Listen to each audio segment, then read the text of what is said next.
So you've got an employee who you're ready to fire, and to you, it's super clear cut that this person deserves to be fired. But let's slow down so that we can avoid a wrongful termination lawsuit. Hi, I'm Valerie Gonzalez, owner of San Gabriel Valley Law, and today I want to give you 3 tips to avoid firing someone and bringing on a wrongful termination lawsuit to your business. Here's the first thing. Do you have a valid business reason to fire the employee? A valid business reason is something like, for instance, the employee cost the business a whole lot of money by making a really poor decision. Or they may have even cost the business a client. Having a valid business reason helps avoid a claim that the termination was done for discriminatory purposes or retaliation, which is key to avoiding a wrongful termination lawsuit.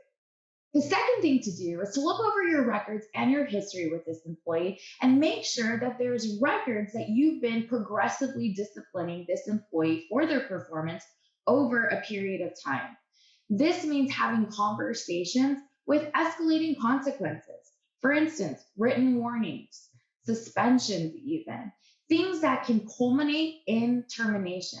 By doing it this way, you avoid a claim that the termination was rash. And when things are rash, it's easier to tie them to a discriminatory purpose, which is what we totally want to avoid. Then, third, does the employee have a protected status that can make the termination look like retaliation or discrimination? For instance, did the employee just tell me that they are pregnant?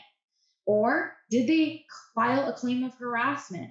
If so, if there's anything like this, even remotely connected to this employee, you want to stop and have an employment attorney review this with you so that you can ensure that you are not setting yourself up for a wrongful termination lawsuit based on discrimination or retaliation.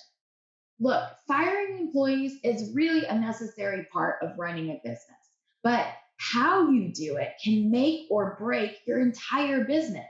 So give us a call and have an employment attorney review your terminations in advance so that you can fire with peace of mind and get back to business the way that you want to.